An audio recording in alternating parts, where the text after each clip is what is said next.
lead singer named Justin Moore. We don't do a whole lot of bullshitting up here. We just get up here and play country music.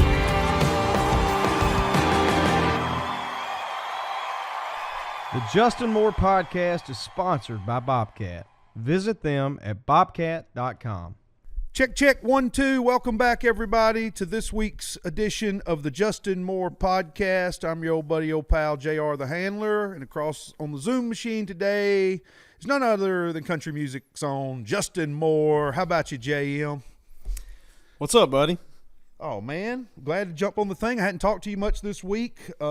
This is Season 4, Episode 5. We got a great guest coming on today. He's going to be on in a little while. Figure we'll chop it up till he gets on. This might be our first second-time guest. We had anybody on twice? See. That's a good question. Probably so. We're gonna. You might be right. We need to. I had to do some research on that, but yeah, we're gonna have. We talked about it, I believe, a little bit last week. We're gonna have Granger Smith on. As you guys hopefully are aware, Granger's gonna be going on tour with us on the Country On It tour that starts in April. I'll have to look up those dates because I don't know them off the top of my head. But I think the first one's the 22nd. That's the Pensacola show. April. Okay. And so, yeah, he'll be out on the road with us, or we'll be out there together, however you want to put it. And just wanted to catch up with Granger, man. It's been a little bit. I think that was early, maybe Season 1 we had Granger on. I could be wrong there, but he's since had a baby boy.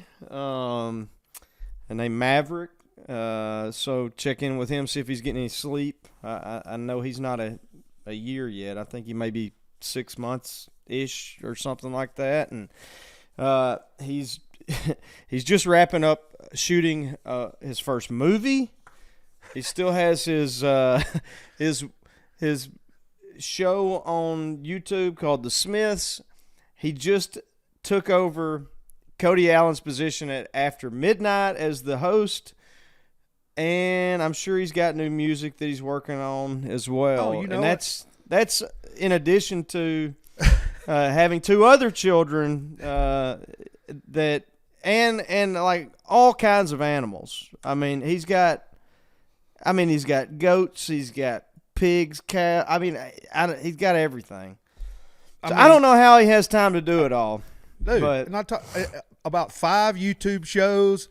Everybody on his team's got a show. They've got a podcast. I didn't even mention. Yeah, a podcast. I mean, a great podcast. I mean, he's been doing it longer than we have. I mean, he's rocking. And then the whole Yee apparel and energy drinks. So I can't wait to talk to him. He's also preaching now. Acting, I got to write all this down because I'm gonna forget it. I got to get on that Yee energy drinks. Whatever he's taking to keep that energy up to get all these projects done, I'm envious for sure. It sounds ridiculous, but we figured we'd catch up about the tour because we actually haven't spoken about it. It's been like our agents and people, if you will, and so it'll be fun to actually catch up. I'm excited. I've been a fan of his for a long time and look forward to catching up with him. But and the funny thing is, which we'll talk about with him, but each of us have started this radio career in addition to our country music career, and when this tour was being put together, neither of us had a clue that the other was going to be doing all this doing stuff. That. So we have quite a bit in common, as it turns out. So I look forward to talking to him. But man, what'd you think about the Super Bowl? Did you get a chance to watch it? I did. Great game. We text that morning, me, you, and Pete and Joey and some of our management team, kind of putting in our guesstimations on winner and overall score and that kind of stuff. And it was that was a great game. I mean, a play here and there, Bengals win. Aaron Donald dominant, about what we thought. For me, I had 2 Bama guys on each team, so I'm like, for that, I'm indifferent. I obviously wasn't pulling for LSU's all-time quarterback that beat us that year, so I'm not pulling for him.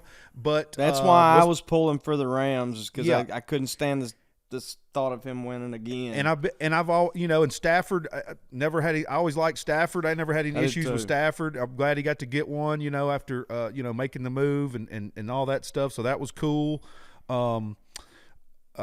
He looks like Jason Isbell, but which is funny. I've always thought that. I was like, it's like Scotty and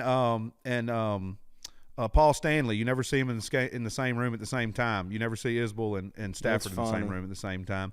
But Sharice brought it to my attention. She was pulling for the Bengals, and I'm like, really? Because Joe Burrow. She said, yeah, I like Joe Burrow, okay, but it's mainly, and this is how diehard, and that's why I love my wife so much. Which belated Happy Valentine's to all the ladies out there in podcast land. But Sharice goes, yeah, I can't pull for the Rams. You remember, I don't know, 2000 and whatever, when they cheated us out of going to the Super Bowl, when they pulled this move or that move or something. I was like, oh, that's right. So that's her, because I didn't remember that was the Rams. It was something on a call. There was a no call. This hadn't been that long ago. It was a no-call thing. It was a pass interference call or a no call on a pass interference. But I know it was pass interference, but I can't remember if they called it on the Saints and they shouldn't have, or there should have been one called that wasn't. I think that's what it was. I think it was supposed to. But I didn't remember that was the Rams. Yeah, she did. So so that was that. And I said, okay. So I was kind of even, but I thought it was a great game. Mickey killed the opening doing the national anthem. Thought she did a great job. Saw a bunch of people. I didn't get to see it. I kind of got into watching the game a little bit late, so I missed. Gotcha. Yeah, I happened to turn on right about the time she was already just kicked off the national anthem. So I stood up. It was great, and cool. Then I thought it was cool. It was L.A. They had the Dr. Dre and all of the people that Dre ever worked with there. They were in the stadium's in Inglewood. Yeah. He's from right down the road. So I thought it was all. So I wanted to bring that up. As far as the game goes, it was a good game. There wasn't really anything super exciting, in my opinion, that happened. But I think we're all a little bit desensitized, I guess, because it was a one-possession game, and the outcome wasn't determined until the last couple of minutes. Yeah. So in theory, it was a great game, even. I thought it was a good game. But when you look back at this particular playoffs, there's been some ridiculous finishes. Multiple overtime games. Oh yeah. Big plays that changed momentum, and this really didn't have all that. And so I thought it was a good game, but probably, I don't know. I think it could be said this was maybe the most anticipated halftime show in the last couple of decades, maybe. Yeah. Especially if you're in mine and your age group. I think anybody from, 35 to 50, I would guess. Yeah. It's kind of what my guess would be. I would be super excited. I know I was anticipating it. And I got to be honest, man, I thought it was freaking great. Yeah. I think they did a really good job. I could have done without the young guy. I didn't have a clue what he was doing or what he sang. Kendrick Lamar. But outside of that, I loved either, but I saw other people say that was their favorite part. So some of the younger ones, I'm sure. Right. Yeah. I thought Dre looked good, sounded good. Snoop is awesome. Eminem was good. Yeah. I thought it was really good. Yeah, I thought it was a good show. Sharice was mad because they didn't have all the cars with hydraulics jumping out in front. That was her. I thought they missed an opportunity too. There. Yeah. Well, you got to think, man. When they reeled it out and started the halftime show, I said, "Good Lord, look at all the gear and backline and stuff they had to bring in." That's on the field where they just played. They got like 5 minutes to load that out. There's like we play a rodeo, but times a million with gear. Because you look behind them, there was just cases with lights, and they had to put something on the field so they didn't mess the field up. Then they had to get all that stuff out there. It was cool. It was cool. Music wise, I thought it was good. Definitely. They were stars in the 90s, so they're older than we are, so it's like Right. everybody's like, oh, so 50 Cent put on weight and this that. Like, yeah, so did we. I mean, who hasn't? Right, I mean, he's actually jacked, and he starts all kinds of. I watched the thing he was on, maybe Tamron Hall or something the other day. He's got these foundations. He's making a killing, helping people. He ain't just blob. He's jacked, and hell, he's in his late 40s probably now. Like, that's what somebody said. Sent me a meme the other day. Said. All you people talking about how 50s gain weight, so have you since that song came out. Yeah, right. Like, to right. your point. And Right. the funny one I did see, though, is like 50 turned into $1.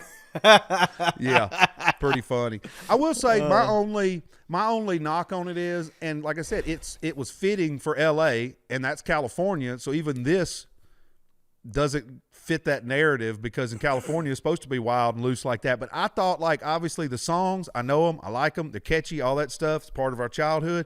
But the messages in most of them aren't really what you would like to relate to a young audience, in my opinion. They covered up the dirty words as good as they could, but I mean, you know what I'm saying? And I know rock and roll blends stuff in there too, but I don't really remember any. I just thought that, I don't know what they could have done different, but I just think some of that, the verbiage in some of those songs and stuff, I'm like, I don't know if that's quite appropriate, but I'm old fashioned and old school. Nobody else cares. I dug it. I mean, Yeah. I just like those songs. I mean, I couldn't even tell you what they're talking about half of them, but they're just iconic songs that Right. I absolutely love. So yeah, it was good. And know. like I said, the show part, I thought they pulled it off great, because like even 50 Cent coming in, there was no, they announced who all was going to be on it. They didn't say him, so that was a surprise. I kept thinking there was going to be more and more surprises. Of course, Eminem came down and killed it. Mary J. Blige killed it. It was great. I thought it was good. And like I said, it's L.A. That's Dr. Dre's backyard. He had a hand in all those careers. Yeah, did you see how Dr. Dre's 56? Yeah. I thought he looked pretty dang good to be 56 years old and sounded good. And I thought it was cool that he played piano. I mean, he played one little lick, but still kind of a neat deal. And I thought it was kind of neat how they made it look like he was sitting at a board, like controlling everything. I thought that was kind of a cool touch. So, yeah, it was pretty they had to have entertaining. That. That's why I was looking at a lot of the stuff was like the production side of it, like having those trailers where they had rooms they could slip into and probably do wardrobe stuff or whatever they needed, and they could hide here but get on top, and they all looked like a big control board, and then the band playing. Yeah, it was rocking. It was rocking. Neat. It was good. So, missed it. Next time, got to have hydraulics. Got to own the cars working. I agree with that, and it actually crossed my mind. So me and Reese are on the same page there, because it just would have been a cool look, and it would have been easy to do. Yeah, you would think. I guess probably difficult. Probably messing up the feet. I don't know. What. I even thought, well, maybe they have those cars, and they're going to each drive one off or something. I thought maybe. I didn't know. Yeah, but I know that that was good. Super Bowl was good. I thought it was a great game. Congrats to them. I think Cincinnati's got a lot of good things to look forward to. They look good. And think about that. It was the two youngest coaches ever. The youngest coach to ever win one, and the two youngest to ever coach against each other in the Super Bowl. I mean, those younger than you. Oh, I know. Yeah, I think crazy. I think he's 36. Yeah. What's his face McVay. that won it? McVay, Sean McVay. Yeah, so congrats to them, and golly, I was happy for Stafford, man. I mean, he's been in football purgatory in Detroit for how many years, and he kind of always has had the narrative that he'll make some bonehead throw at the end of the game to cost you the game, yada yada, whatever. And man, I thought that he kind of quieted those people up. Maybe it wasn't him this time. Maybe it was the fact that he was playing for the Detroit Lions. Yeah. So it's the first year he goes somewhere else and wins a big game. In the 2000s, not in the 60s. So. And how about freaking Cooper Kupp, dude?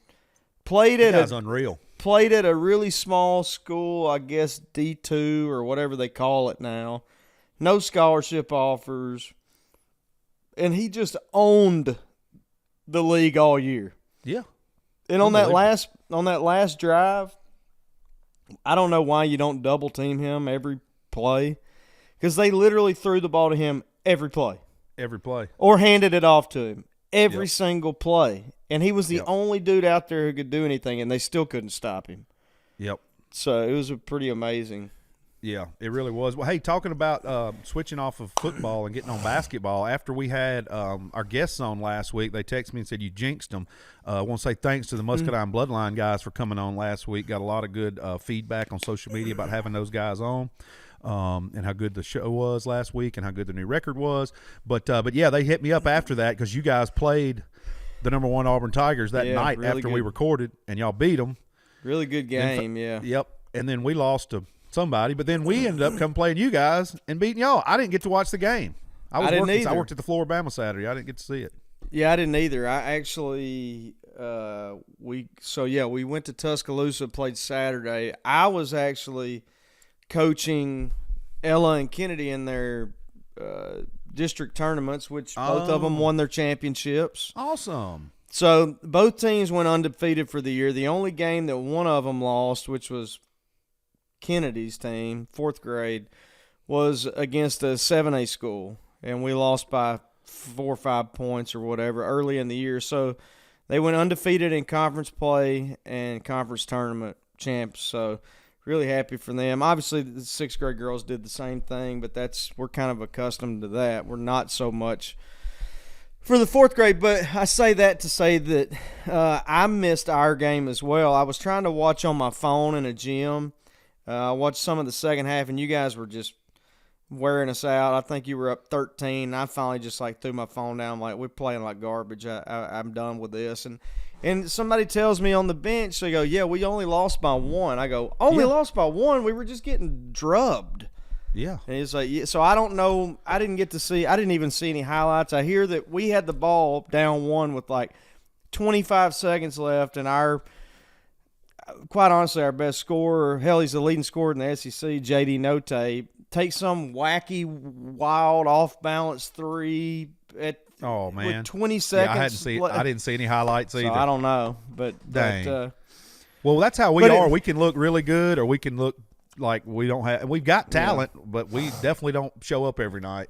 But if you'd have told me, hey, we'll split, you can beat number 1 at home. Yeah. And set an attendance. We set an attendance record that night. It was close to 21,000, which is pretty neat. As many good teams and big games as we've had, to set the record the other night was pretty cool. And to beat Auburn, number 1 team in the country. If you'd have told me we'd have split and then lost to y'all at home for y'all, I'd have been like, all right, that's fine. Yeah. I would have took the split there. Right. Yeah. It was. And we both need some wins. We're gonna have SEC. Play for a while in the tournament. I mean, we both got to get hot. I think we're 25 and y'all are 24 in the country right now. So we got, we've got some work to do to get back where we were at. We both got good teams. So hoping they can pull that together. I know we've got to, as we record this on Tuesday the 15th, the day after Valentine's, it should come out Thursday the 17th. We will have played in Jackson, Mississippi. Hopefully we get to play there tomorrow at the rodeo. And then next week, we're going to be on the 25th of this month. We're going to be in Fort Worth at Billy Bob's. So anybody in the listening area, come on to Billy Bob's, have you a cold beer, listen to some country music, get you some barbecue across the street. We're actually going to be there a day early. My wife's going to come into town. We're going to hang out around Fort Worth, and might go get me a new hat, might get me some new boots, who knows. And then we're going out in March. On the 12th, we're going to be in Tucson, Arizona. And on the 13th, we're going to be in Prescott Valley, Arizona. Then on the 18th of March, we're going to be in Little Rock playing with George Strait. Then fast forward to April 2nd, we've got Lafayette, Alabama. That's out near Opelika, Auburn area. And then we just booked a new show on April 9th in Hiawassee, Georgia, a place we've played before. Really pretty place up there on the lake. So y'all look those up and get y'all some tickets now, and make plans to be at all these shows. I know I've been booking hotel rooms. We were talking about earlier, and flights and hotels. Boy, it's booked up a lot of places already. So y'all go ahead and get you some tickets and rooms and all that stuff if you need them. And then I know we're going to have Granger on shortly, and the first show of that tour is actually going to be April 22nd in Pensacola, Florida. So that's the first leg of the Country On It tour. with Granger Smith, and we're going to have the Reeves brothers opening the show that night. So everybody go to justinmooremusic.com. You can find links to buy tickets, all kinds of fun stuff, and there'll be new updates as the weeks go on, and we dial in more stuff for the tour. I know people have been asking about meet and greets and things like that and VIP stuff and all that. So we'll have announcements on any of that stuff we're going to have as it gets a little closer. We're just trying to get this country music train cranked back up this year. You know, it was funny. I was advancing a show we've got later on in the year, and I was going ahead and locking down some rooms with the promoter and looking at the lineup. And Gary Allen was on the lineup with us, and I was going through. When I redid the studio, I found a bunch of cool old memorabilia stuff, and I thought this would be cool because I was actually at this show. You weren't there, though, on this one. It was in Nashville, but you were on this tour, and I thought it was neat. See if this brings back any memories to you. This was the Country Throwdown Tour. Yeah. Yep. I Josh distinctly Thompson. remember that, and you know what's wild about that particular tour? If I'm not mistaken, it was that tour. There was a secondary stage. Yep. And so Gary was the headliner for that tour, and I was right before him. But there was a secondary stage, and there was a brand new duo coming out at that exact same time that happened to be on the secondary stage. You care to guess who, or do you know? I went FGL. Yeah, FGL. So it's just wild to see how their careers have blown up since then. Oh, yeah. What would that have been, about 2010-ish? Yeah. Let's see. This is, well. I'm guessing. Maybe 11? I'm thinking 10, though. It sounds about right. I was still working with John because I know he and I went out to the Fontanelle and saw this show. Oh, you weren't even working a show. You just went to the show. Yeah, it was at the Fontanelle. It was right by my right house. Right by your house, yeah. Yeah, so we met and went over there. And yeah, we pulled in and FGL was playing. I hadn't met him yet. John was already friends with him. And I was listening while we were riding the van going back to park, and I was like, man, what is that? And he goes, he was like, oh, man, they're going to have a big number one. I said, really? He said, oh, yeah, they got a song. It's going to be huge. And he called that one. I didn't see that coming. But nonetheless, I was looking through here. There was some pretty cool stuff. The other people were doing. Yeah, there's a young FGL picture there. Maggie Rose, Sonny Sweeney, who we need to have on here desperately. I got to get in touch with her about coming on. Love me some Sonny Sweeney. Eric Pasley, hell of a songwriter. Yeah, guy himself. Corey Smith, Josh Thompson, one of our favorite writers. JM, there he is. I'll put some pictures of this up to Cody so he can put them on the show when we're if doing I'm not this. mistaken, the promoters for that tour had done a rock tour of the same type, and they did it with country.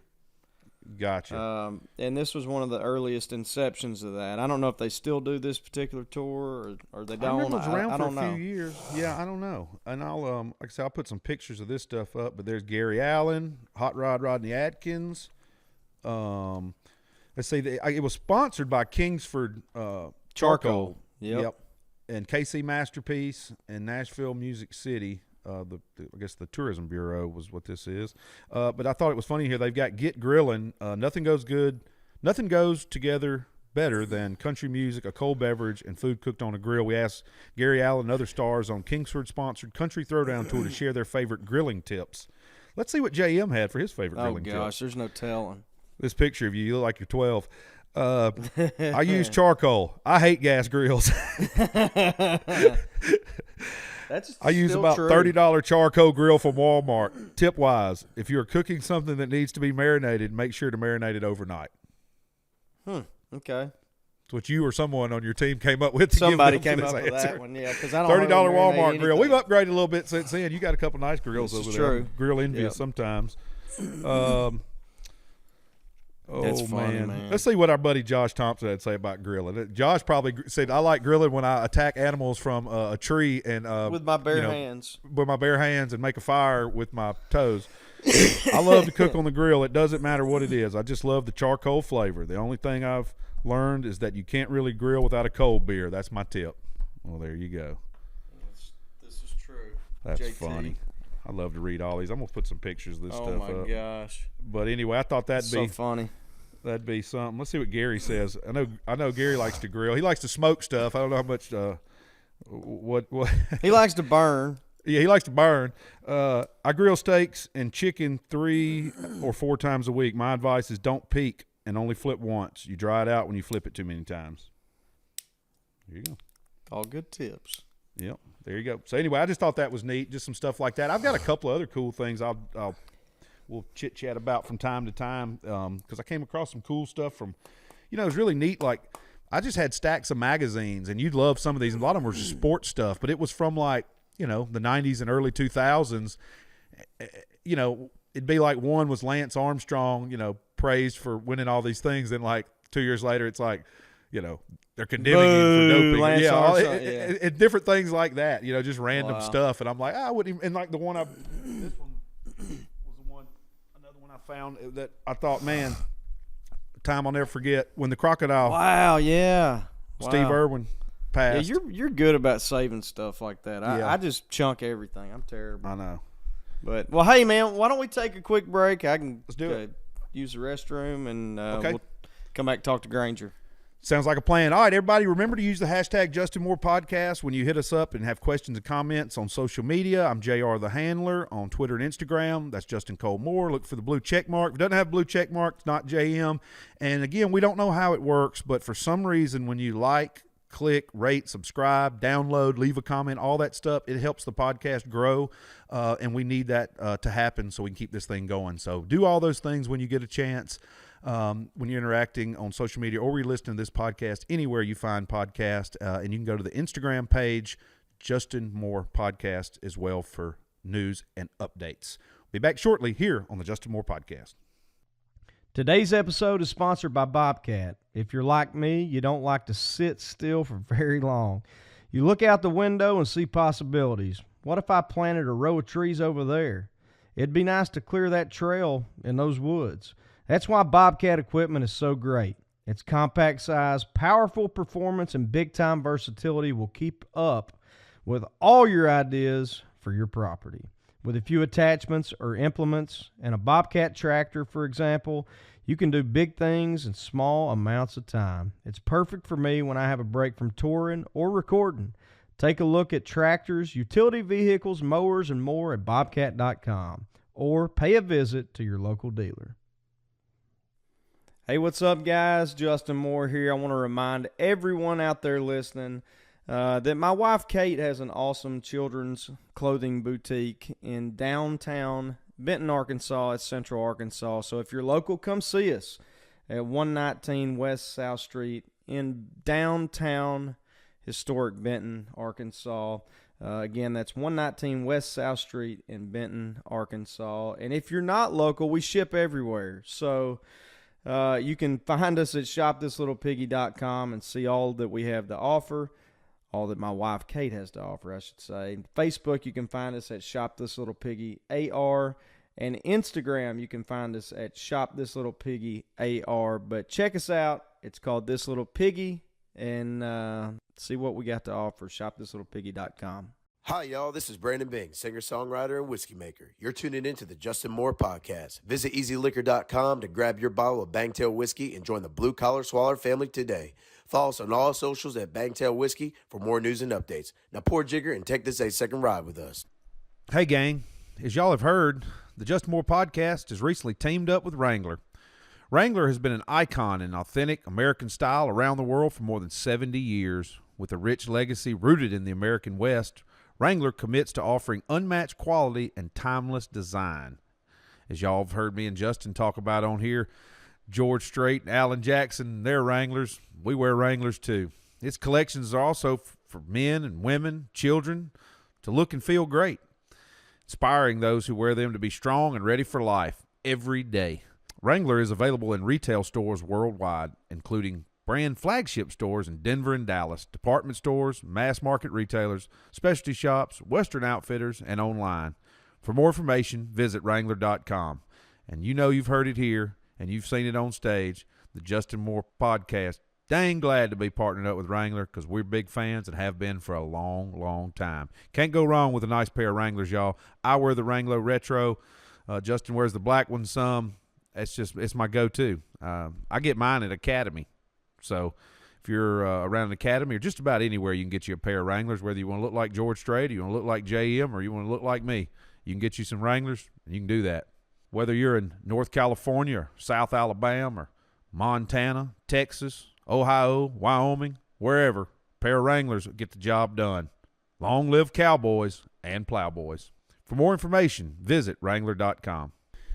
All right, everybody, welcome back to the Justin Moore Podcast. We're going to have our buddy Granger on here in just a little bit, but today got me and JM chopping it up with you here before we get on the road. We got to go do a show, and then, Justin, you're going on a little ski trip with the fam before we get on the road hardcore. Yeah. And it was I thought you guys were going the last couple of times y'all went out to Colorado at Steamboat, I remember, but this time y'all are going a different route.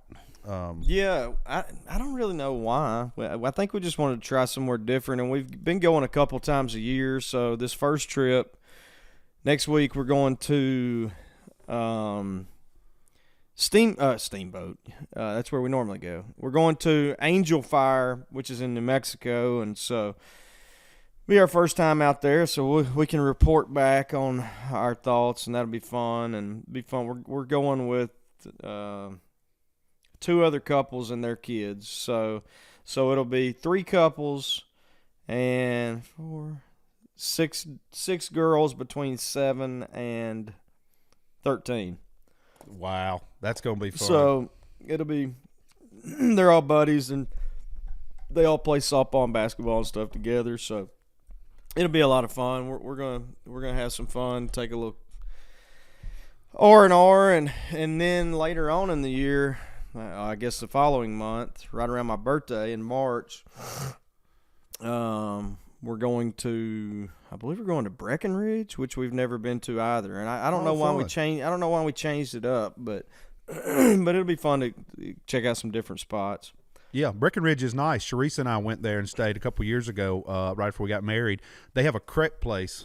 On the street there, it's like a little fast place, and they got all kinds of neat stuff in it. Oh, is that where y'all got all those crepes that time? Yes, man. Okay. And dude, they have some really neat stuff. Yeah, it was a neat little town. Breckenridge was cool. Hey, well, here's Granger dialing in now. Fun. Let's see if we can get him on. I think he skis too, if I'm not mistaken. That Joker can do everything. Most multi-talented. He literally guy on the planet is doing everything. Yeah. I mean, beautiful literally wife, beautiful everything. He's handsome. I mean, yeah, he just crushes it. Yeah, there he is. Dude. The devil. What's up? Okay, hey, brother. New music, podcast, movie, preaching, new baby, every animal known to man. I mean, YouTube shows, galore, CEO apparel company, yeah, radio host, like. And the Country On It tour direct support. Are you out of your mind? To do. Oh man, what's up, guys? That's quite the intro. What's up, buddy? How are you? Man, I'm good. How are you guys? Good, man. I thought so. I texted Granger. I said, "Man, you want to jump on?" Because it's been a while since we caught up, and as you mentioned, man, we're going on tour together, and I had texted you. I said, "You're not gonna believe this, but I'm doing this radio thing as well." And I think they were announced, I don't know, a week apart or something. And when we were putting this tour together, I certainly had no idea that you were doing After Midnight, and I don't think you had an idea that I was doing this. And I'm not doing it to millions of people a day like you, but I'm just doing it in one market here, the Little Rock market. But I just thought it was wild that and ironic that we were both. And I don't know how your friends and family looked at you, but my family's going, "What is wrong with you? You mean you're gonna do this and like give music up?" I go, no. That's not no. Music's always gonna be first. So did you get those weird looks too? Oh yeah, man. Everyone was like, why would you add another thing to your plate?" And I was like, it took me a little bit, and I was like, man. It's just a new adventure, you know. It's something different, and it doesn't take me that long each day. The problem is it's every day. That's the problem. Yeah, you're talking literally every day, 365 days a year, right? Like no day off. Yeah. If I'm hustling, if I'm really hustling, I can get it done in 30 minutes. Oh, Don't tell wow. anybody else. Don't tell anybody in the music business I said that. Right. Yeah. Normally But, he takes like but 4 hours to do it, but yeah. But if I'm hustling, but the problem is, as you know, Justin, it's like, okay, well, I got an early flight today. We land at 2 p.m.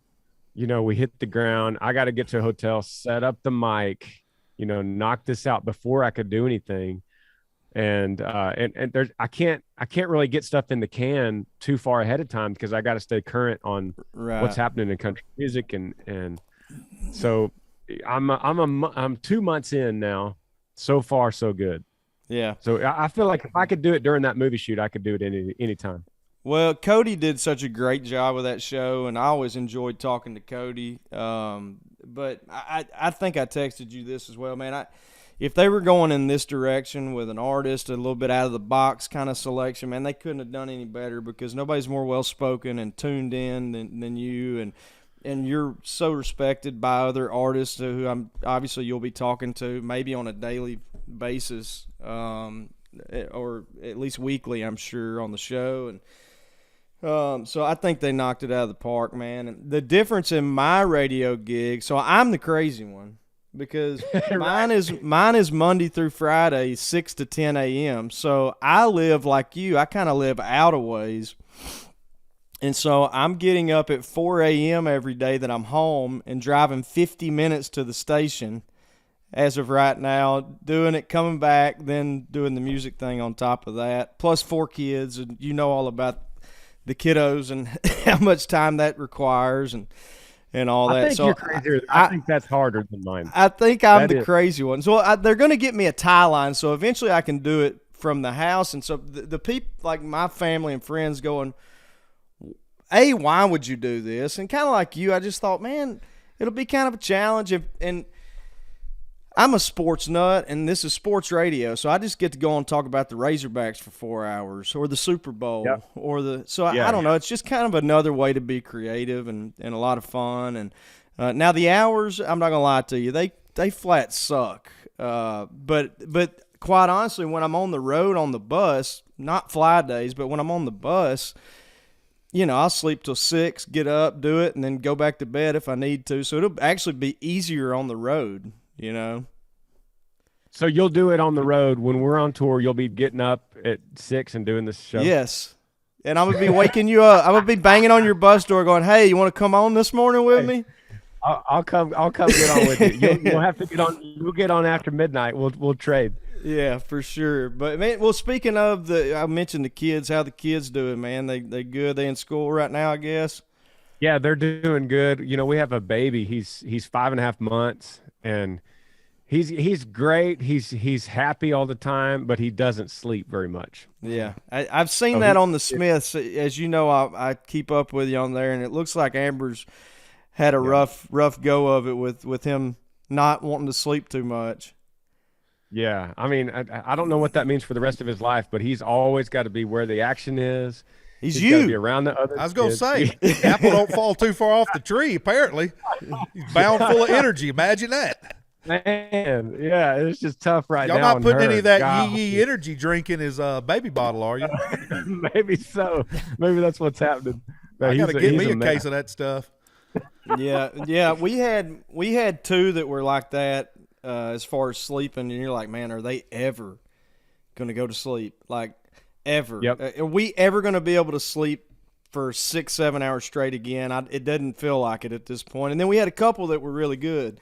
So they're all so different, Oh, yeah, man. Yeah, God likes to spread them out like that just to keep you humble. Exactly. Speaking of God, you've been doing some preaching, which I think is really cool. Is that something that you just thought, like, for example, golf? I can do that in any town on the road. I enjoy playing golf, and I hate to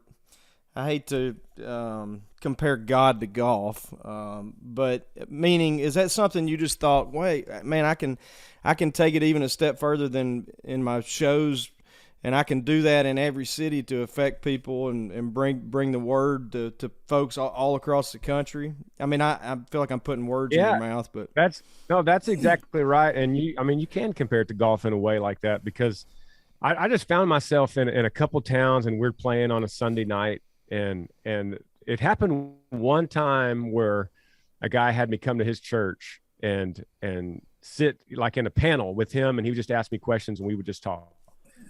And the second time that same guy called me, and it was in Indiana, and he said, "Hey, you want to come out and do this panel thing again?" And I said, first of all, I'd love to, but I said, what if I brought you an actual message, an actual sermon? And he said, yeah, he send it to me. But I think I'd have no problem with it. Send it to me because you're making me nervous. Yeah, exactly. So I called my church and a couple of pastor friends of mine. I was like, I need to write something. I didn't have anything ready. So they said, come over. So I went over to the church and they started giving me this formula. It was similar to songwriting, how we can have this formula. Is like, we build it usually on a big white poster and kind of make bubbles, and then you connect the bubbles, and here's where you start. Here's where you want to go. Here's a place make them smile a little bit. And here's where you're going to take them deep.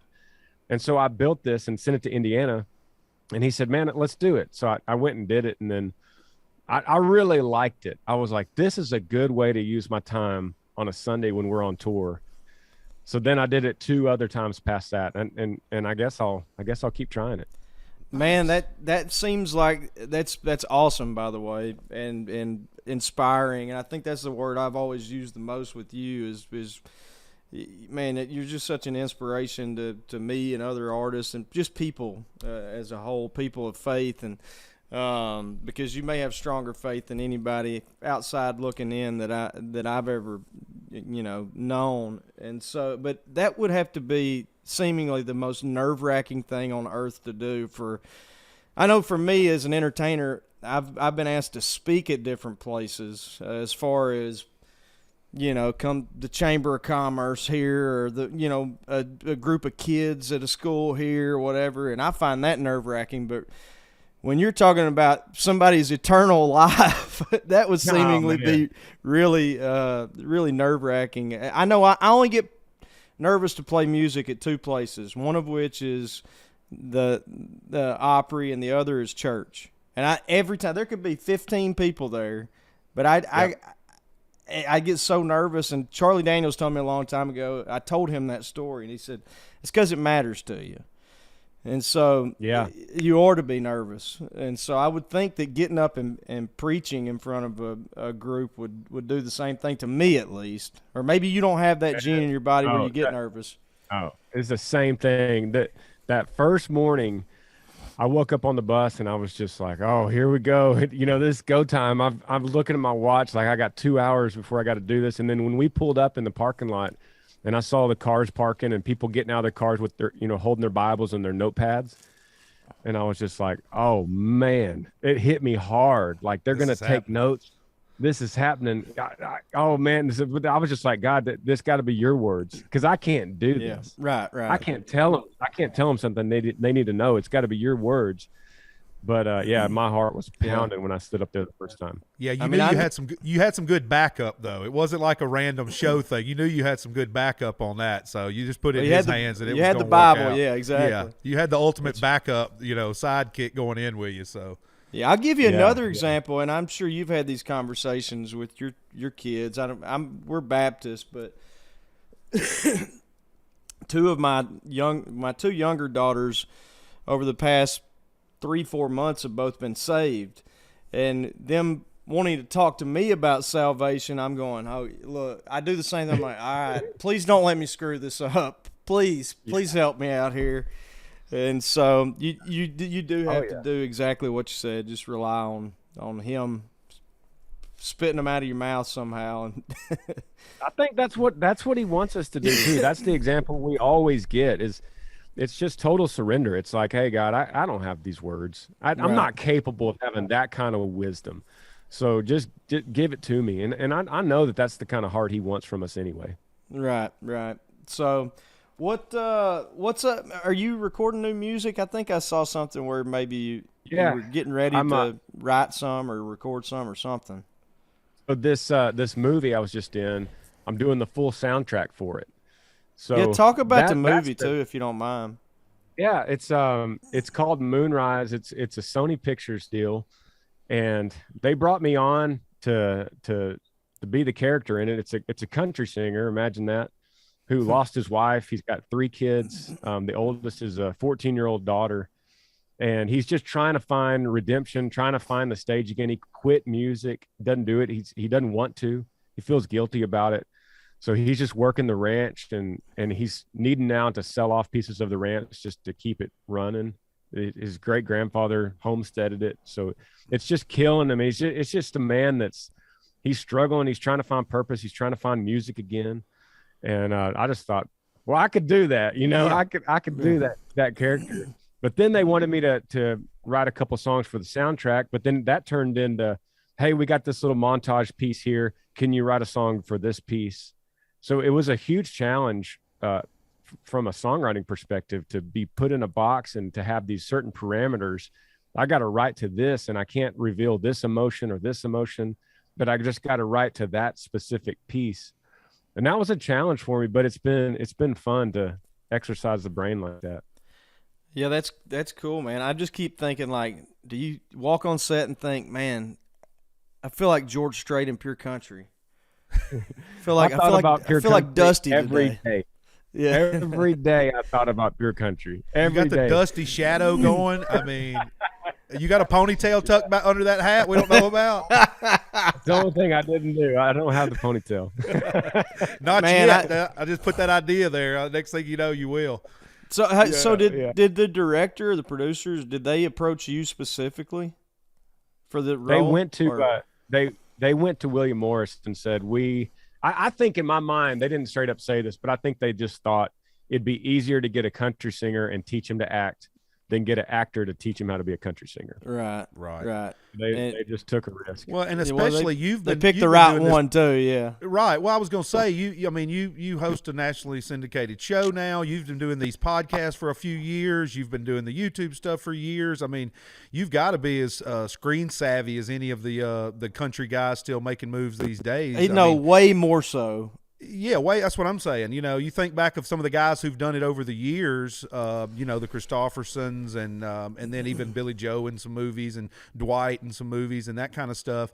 That was and Willie and those guys. That was stuff they put them in there for that. But yeah, they didn't have. I mean, some of them probably did from television. But going through this and having to be on a schedule and just all the stuff, the ammunition you came into it with probably helped you farther along. And they may have not even known all that at the time. But I'm sure as soon as they gave you a crack at it, you were on it. Well, and Granger is one of the most. I'm sorry, I was just like, and Granger's one of the guys in our business. Artists are weird. We're weirdos. Like, like you can rely on Granger. Like me, I might have had a couple too many last night, or what? Who knows? And I most people are like me. Where Granger, you can rely on. He's going to be there. He's going to be ripped. He's in shape, got the ready, prepared. Yeah, on time. All go the extra mile. Absolutely, that's why it works. What I probably wasn't prepared most for was just the amount of memorization I had to do. It's like I didn't get my call sheet till 11:30 p.m. usually the night before, and that tells me the scenes I'm doing. And then I'd have to get to the point where I was just trying to predict what scenes they're going to do so I could go ahead and memorize them. Because when you have to be ready, you'll sit in that. I had my bus out there, but I'd sit on the bus for a couple hours and then be like, "Oh, we need you now, right now, in 15 seconds." And the cameras are ready. You got to just know your lines. And so then you got to have this conversation and act like it's a real conversation with these other characters. And it's got to be just concrete in your brain. I just wasn't really remember it. Yeah. Yeah, I mean, I'm sure, man, that it seems like it's an incredible challenge to do. I mean, we've all done some acting in videos, but it's a totally different world, I'm assuming. I mean, I've never acted in a show or a movie. Years and years and years ago, I got asked to play a country singer in a movie. I mean, it wasn't the main character like you're doing. It was just a small part. And I was like, you might want to go find somebody. I was probably a little intimidated by it, quite honestly, and I didn't necessarily have that just strong desire to go do it, and I felt as though it would be unfair for me to take it and kind of half-heartedly do it when somebody else, would put their all into it. So I tip of the cap to you, because I couldn't have given all to it like you did. Hell, you grew a beard for it, right? Yeah. I mean, is your wife? What's Who your wife? Who got the part in that movie? What's that? Who got that part in that movie? I don't know. I know that they were shooting it in Atlanta, is all I know. And I was just having a baby at the time, and I just thought I can't. And I quite frankly just didn't think I'd be good at it. And so, but yeah, shooting a video is totally different than a movie or a TV show. But I have a beard right now because my wife hates when I shave. But so, what's your wife think about the beard? Because you're usually pretty clean shaven. I think she's gotten used to it. At first she was like, I can't get used to this, but now, it's been several months, so I think she's just gotten used to it now. She's used to it, just like you. Our wives just get used to us just changing with whatever we're doing at the time. Yeah, and my kids go nuts. Like if I shave and mess up and I have to shave, my kids are going, Dad, you got to grow your beard back. You look so weird right now. So I'm sure it took some getting used to for the kids as well. Oh yeah, I'm sure even Maverick, on. They look at you, they're like, what, wait a minute, who is this guy now? Oh yeah, our kids are our biggest critics. Yes, no doubt about that. And then you shave, I do it every year. I'll shave like once or twice a year, and everybody's like, God, you look so young. Do you lose weight? All that fun stuff. I take them. Okay, thanks, guys. Thanks, guys. I'll go back to bearded fat guy here in just a minute. Don't worry. But I get that little pop every now and then, a little ego help, little pop. Oh, I feel good about myself for a day or two. Here we go. All right, now I'm back to me. Yeah. So any idea when the movie's projected to maybe come out, Granger, and where? Is it going to be in theaters? Is it going to be on streaming services? What's the deal? Do you know any of that or can provide any of that? I don't really. I think the best I could tell you is September. And then I don't know. It's just one of these things. Well, they'll start testing it and they'll see how they get excited about it to see where it's going to release and how it's going to release. But this year for sure is all I really know this year. Yeah. Cool. You're going to have to listen to the Granger Smith podcast to get all those exclusive dates there and times. I'll tell you if I knew. I'd tell you. And after midnight, just don't, if you call in after midnight, don't ask him how much land he's got, because he ain't telling you that. We went down that road last time. But oh man, anyway, after midnight, it's been fun though, because man, we get to talk about this tour. I talk about this tour with you probably every hour of every day. No kidding. Yeah, that's awesome. How much am I paying for that? No, man. Yeah, I can't imagine what iHeart would charge if someone just came and said, "Hey, I want to advertise every hour." I don't even know what iHeart would say to that. Well, there's no telling, because you're all across the country with that, man. Just think about. I was thinking about this the other day when I was thinking about you doing that. I was like, man, I'm just thinking of all the airports I've been in at like 5:30, or the conference rooms I've been in playing to 2 or 3 people. Programmers, etc., just like yourself, and they're sitting there eating pizza going, I wish he would shut up. I don't care who he is. And I'm like, man, just the reach every single night, man, that it's incredible. I mean, and people get to, obviously see your personality and who you are as a person, in addition to what your song sounds like or what you look like on a video or whatever. So I just can't imagine. That's got to be really exciting for you, and it's a great opportunity. It is. Well, tell me this though, Justin. Whenever you're doing your show, how much have you started to get used to that microphone, and then you start forgetting that anyone's even listening at all? Yeah, it's easy. Yeah. That's a good point, man. And I know you record yours, so I don't have this luxury. I do it live. I do have co-hosts, but every day I go, oh crap, what did I say today? Did I say something that's going to ruin my career, or was I was trying to be good, but I wanted to let them know that I really dislike LSU, and but I think I was somewhat respectful. And I just go through this whole thing, and finally I've gotten to the point I'm like, you can't do that to yourself, man. You just got to chill out. So we live in a world where for so long we get up on a microphone and we could tell instantly if what we're doing is working or not. Right. But with a crowd, with a live crowd. Yeah. Yeah. Yeah, That's like not radio. we're waiting for like our first book, as they call it in radio, and I'm like, man.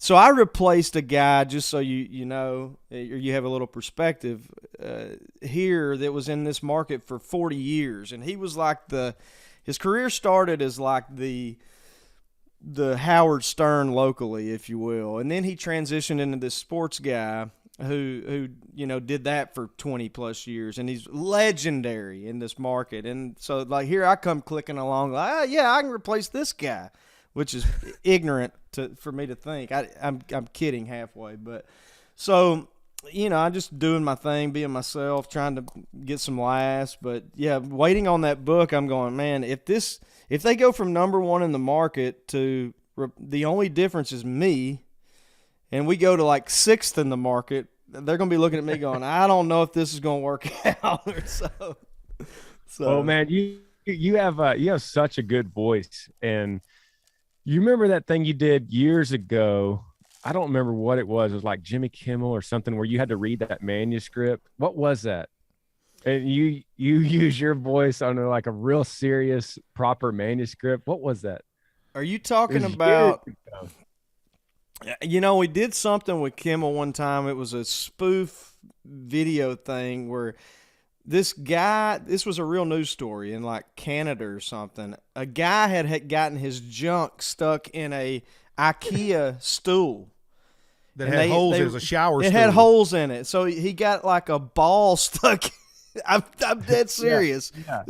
And so anyway, we did that little spoof. I sang this really serious kind of like deal about him, but it was really fun. I don't know if that's what you're talking about. I also did, how when you're on Radio Row at the CMAs, that actually won an Emmy, by the way, too. Yeah, that Jimmy ridiculous. Kimmel skit won an Emmy for the skit part of it. I can't win a country award, but I can win an Emmy for singing about that. Yeah. So it could have been that, or it could have been when you're on Radio Row, you know how they'll just hand you stuff and tell you to read it as the artist, and you don't think about it, you just do it. And they had me read a Drake song.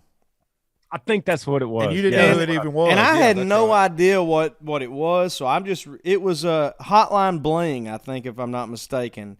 And so I'm just going, call me back, booty. Whatever the lines were. And it went like viral, and I'm like, everybody's going, I love you doing that. I go, I don't even know what you're talking about. I just read it, I think that's what I was thinking. Yeah, you put your voice on anything, it just sounds good, man. It just sounds related. Basically, I am Earl. Yeah. It's more or less. That's right. But anyway, man, we don't want to keep you a ton of time. We just want to catch up with you and say we're super excited about the tour and catch up with you on new music and the radio show and all that. And just happy you're doing well, and congrats on the new baby. And JR, I don't know if you had something else. Yeah. Well, a few little quick things. Yeah, definitely, Granger. We appreciate you coming on always, brother. You're our first repeat guest. This is the Granger Smith 2.0 show on the Justin Moore podcast. Lucky you. Of course. Right. We tap the best first, and we tap the best always, Granger, just like we do on tour. And I'm looking forward to hearing both your voices and all the other acts on the tour with us this year. It's going to be so much fun. As some people may or may not know, our camps are all real tight. Like I've known Todd, your guitar player, and Chris forever. And we've known each other forever, and you and Justin known each other. So I am stoked that I'm going to get to hang out with some of my best buddies on the road, because you guys live in Texas. Like I live in Alabama, Justin lives in Arkansas. Half the time, unless we're on a tour together, I don't get to see any of my music buddies unless it's a festival or a tour, because, we may do a tour and then we may not do another show for 2 or 3 years, and we don't live by each other. We got stuff going on. We're off the road. So I am pumped to do this, because I just love, Chris Lee, your tour manager. He's got his own comedy. He is a trip to me. I can't wait to go to the gym and drink beer while he works out. All the fun stuff we're going to do on the road this year. Yeah, I'm pumped about the tour. So we've talked about it on here. Thank you for talking about it on the show. And yeah, I'm pumped about it. It's going to be a great one. And I know we did it before.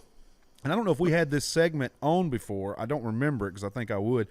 But we have been doing a segment since you were on the first time, which is number one song in country music on your birthday. It's your birthday number one.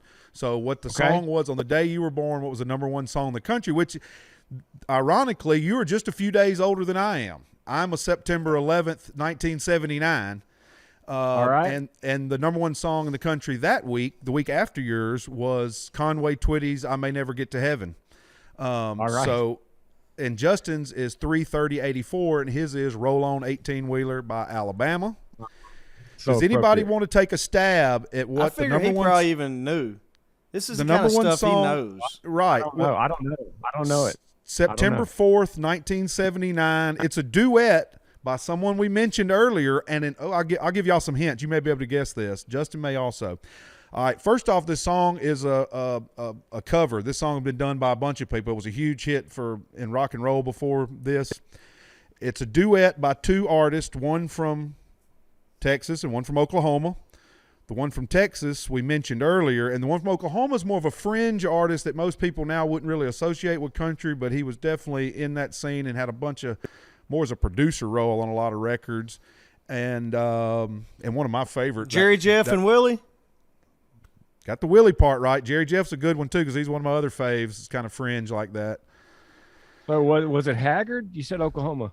No, not the Hag. Another Oklahoma Tulsa guy. Tulsa guy. Fringe. Think fringe. Wild Man. Oh,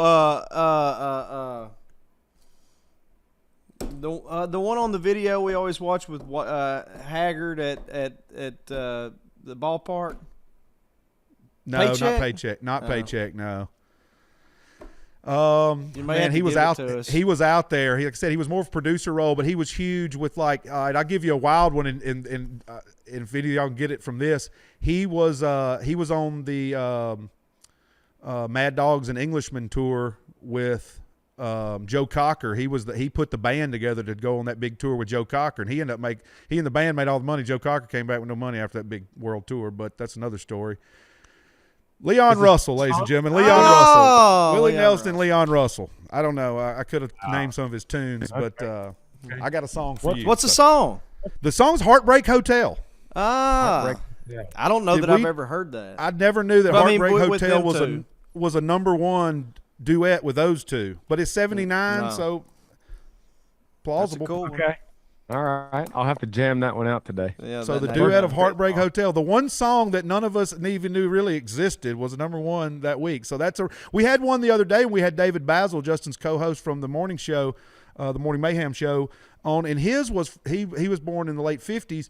His song was an artist I'd never heard, and I pride myself on a country music historian, and it was an artist somebody that I had never heard of. And I look back, yeah, he had a couple number ones, but I had never. So you learn something new every day here. It's an educational podcast, not only entertainment. Yeah. You know what I mean?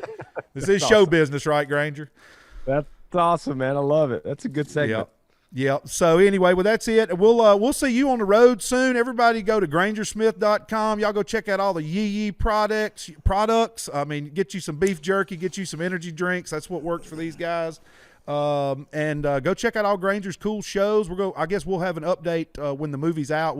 Maybe you can have Justin on or something. We'll bring it up. We'll somehow tie that back in because I'm stoked to watch that. And y'all go listen to him on After Midnight. Every week. Yeah, Granger thank Smith. you, brother. I'll see you guys April 22nd, Pensacola. At the That's beach, it. yeah, man. Hey, so are you guys out before then? We got this is crazy, but next week we're going to do a 3-day Alaska run, Oh my which gosh. is going to be very, very cold. And then I think we maybe just have one or two one-offs before we see you guys in April. You didn't think maybe going to Alaska in the summer may be a better idea? I have no idea why they did this, but I just thought, okay, we'll try it. Well, that'd be fun. Wow. That'll be some great footage for Yeah. the channel. I'm sure Yeah. you'll have Yeah, all your for sure. cameras and all that Yeah. drones and stuff like that. Yeah, if you could fly a drone at that temperature, we'll try. There you go. Well, hey, buddy, seriously, really appreciate it, man, and congrats on Maverick and the kids doing well, and can't wait to get out there on the road with you, brother. Thank you, man. We can't wait to. We'll see you guys very soon. All right, buddy. See Have you a good then. day. Yeah. right, Hey, get you some guys- We want to see some footage of that Alaska too. Nitty Gritty Dirt Band did a run up there and recorded a whole movie off of their going to tour in Alaska one time. They took their buses, so look forward to. Yeah, seeing go some- look that wow. up. We watched it on like Netflix or something recently. Maybe watch that before you go. They were way ahead of their time. You need This was like you in can the maybe early get some 90s. tips and ideas. Okay. All right, I'll go look that up. That sounds good. All right, buddy. Thanks, Be safe, brother. brother. See you guys. See y'all. See you, buddy. Yeah, I think he definitely got the best end of the deal on the radio gig. So he's going to millions of people. It takes him 30 minutes. He can do it at any time of the day. I'm thinking maybe, just maybe, I'm the crazy one here. It's that's definitely, it seems more feasible to be able to get it in a time frame, but you'll see. But he's got to do it every day too. You got to do it every day. That's and true. There's That's no true. taking off. You know, you get Yeah, the well, weekends off, And like he said, I mean, you got to do it every day, and you have to do it current. I mean, because it has to be a current show. right. So you think, well, he'll just stockpile them for the rest of the year. You can't do that, because it's talking about different music. I mean, you could maybe do it a month in advance on the music, or a few weeks at least. But Yeah. as far as current events, God forbid another 9/11 happen or Whatever. Yeah, I mean, anything. I hope Yeah. to God that's not the case, but you Right. catch my drift. Some kind of weather event Yeah. or whatever. So Yeah. Yeah, that's wild. But yeah, y'all go check that out, man. I am pumped. Yeah, this is gonna be a fun tour. I can't wait to get out on the road with those guys. Yeah. And yeah, it's gonna be good, man. But yeah, Granger's great, man. He's always fun. I'm sure that won't be his last appearance here on the Justin Moore podcast. no, just a really, really good guy, and like I said, inspiring guy. I mean, we've never really gotten into it. He and I have talked, not on a podcast. He and his wife have dealt with tragedy over the last few years, and his faith, man, is so inspiring, and I've shared that with him. To lose a child, I can't even imagine. And the fact that he's such a positive guy and a light for God's word in the wake of that is just it truly is amazing and inspiring. I know I've said that multiple times, but it really is. So commend him, and yeah, it would be fun to get out there with him. Good dude, real dude, normal. Smoking And, band, great band, super great talented. songs. Yeah, that's good. Yeah. I'll do a couple quick messages and comments I got here real quick. I'm still compiling all these, so y'all remember to use the hashtag Justin Moore Podcast and send us in some stuff. This was from our old buddy KC Pine Tar. He said, "Damn, JR, I really enjoyed the last week's podcast with Muscadine Bloodline. I've been diving deep in their catalog. I have no idea I haven't been signed. Thanks for sharing their talent to podcast listeners. I'm still trying to decide on which tour date to go to. My wife wants to come to the acoustic show at the winery in California. I was hoping for a full band What? show. I'll let you know What? soon." Yeah. I would. It's a beautiful setting, and it's a cool show. But we play for what, 30, 40 minutes for that 45 show. minutes. And yeah, and usually about Maybe. wine hammered. Yeah. I mean, I got hey, one- buddy, do whatever you want. I would advise Yeah. going to a show, but that's just me. Yeah.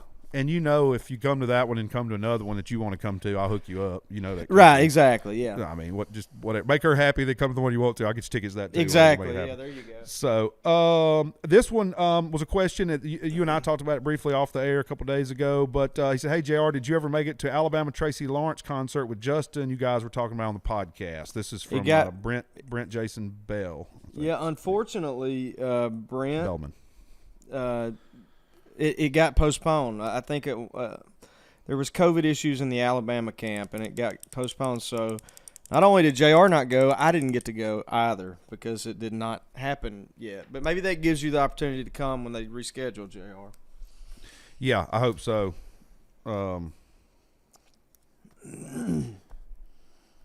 Sorry, just dealing with this. Yeah, they got some new. We got the podcast shirts back up. They got the guns shirts back up on your website. Just talking with some people Awesome. about that. This is from Mark White. He says, "Hey, brother, hope all is well. Muscadine Bloodline was kick ass. Y'all did another great podcast. I'm sure you've heard of this guy, but if you haven't, give Larry Fleet a listen. Great country voice. I love music. Take care, guys." Yeah, Larry Fleet, big fans. Yeah, he's got great stuff. I think I had a couple more on here.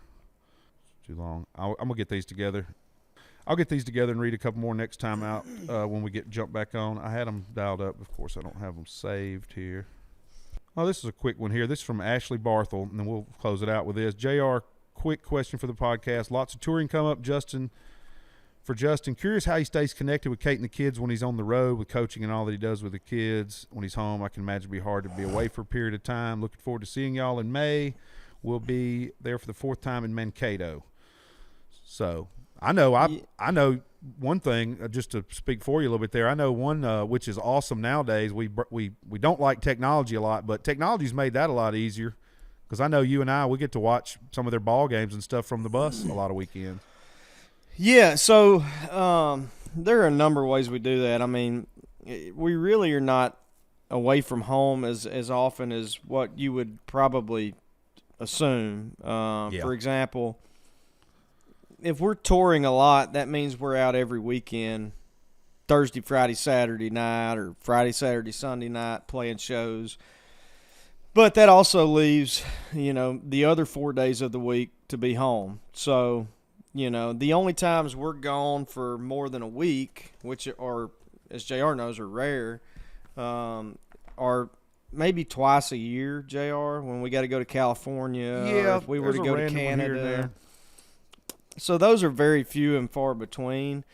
For the most part, we're home 3-4 days a week, every week. And when I'm here, I'm really plugged in. As for coaching ball and stuff, there's a game here and there that I have to miss, or a tournament here and there that I have to miss. And like JR said, there are different apps and stuff that I can actually watch. So we'll literally throw it up on the TV, and I'll be telling my wife on the phone, go tell so-and-so this girl's throwing a slider and a changeup first pitch every time. Go tell Ella be sitting on a slider instead of looking for a fastball first pitch. Right. I mean, that's really technical coach speak stuff. So I can kind of have an influence on the game even if I'm not there.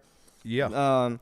Assuming we have service and that kind of stuff. Right. But where we do a lot of the work on the front end, meaning we try to look at our schedule and A/B it with our softball or basketball schedule and try not to have too many conflicts. So I try to not miss any, but sometimes it happens. I try to miss the minimal amount of games I can. So that's really not been too bad an issue, honestly. Yeah.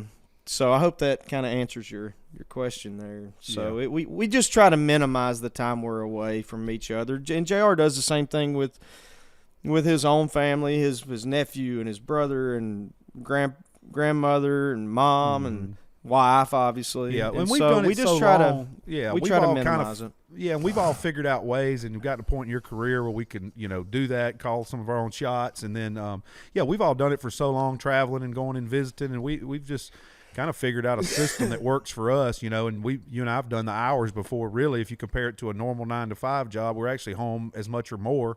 Well, a lot more, actually. Yeah, and more, aware time, because when we're home for several days in the daytime and that kind of stuff. So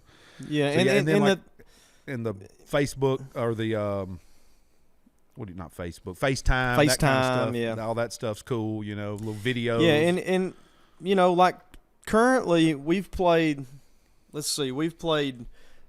is it? Mid-February, November, December. So we've played one show in 3 months. Right. Which means we've been home for 3 months, and that's an every year thing, right? I mean, for the most part. Yep.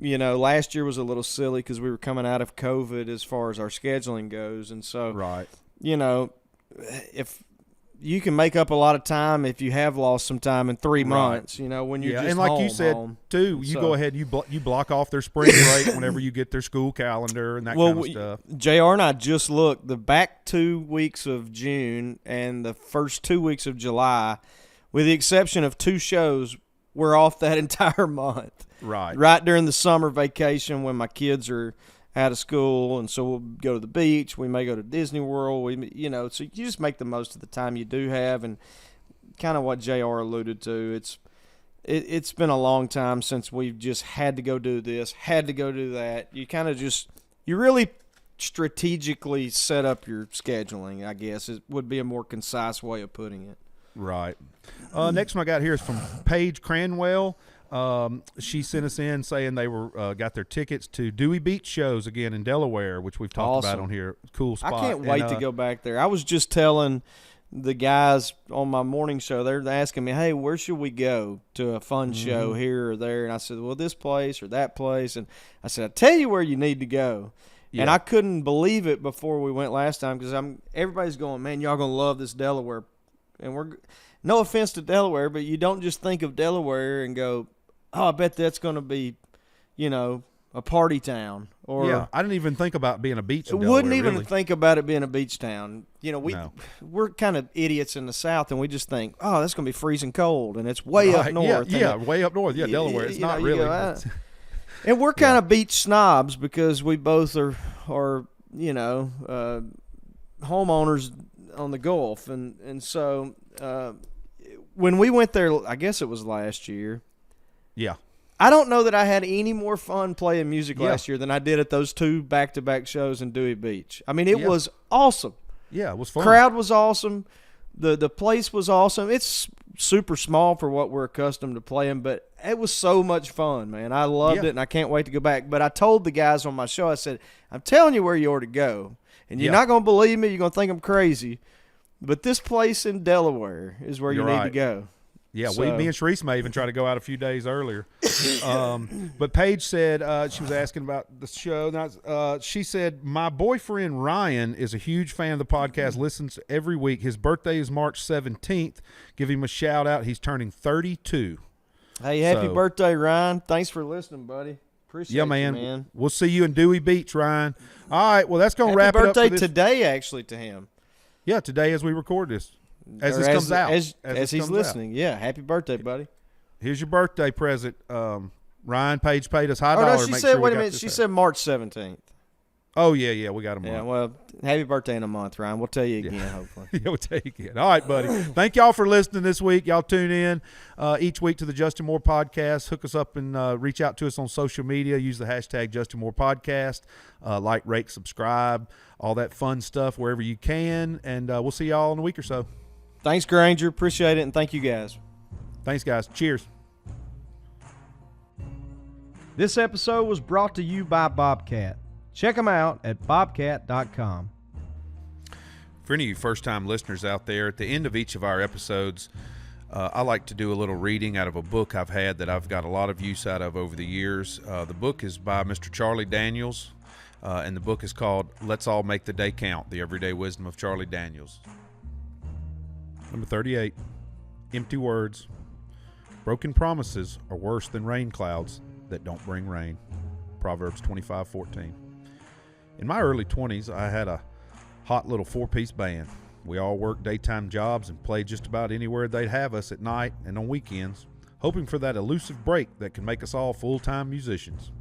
I don't know how many guys came up to me and told me that our band was capable of great things and that they had connections to start the ball rolling. Being inexperienced and vulnerable, it always got my hopes up, only to have them disappear in a day or so, taking their fabulous connections with them. It happened so much that when the real thing finally did come along, through a man who actually did have all the ability to help us make it move forward, I lumped him with the rest of the pretenders and ignored him. When he left town, he promised to call, though I never expected to hear from him again. But true to his word, he did call.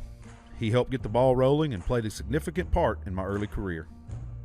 How do you separate the wheat from the chaff when you're dealing with people who you consider seriously associating yourself with and your future with?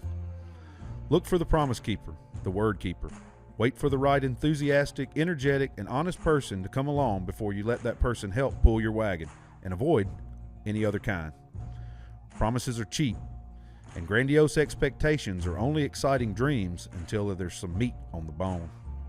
Even if it's signed and sealed, if it's not delivered, the deal ain't done yet. Let's all make the day count.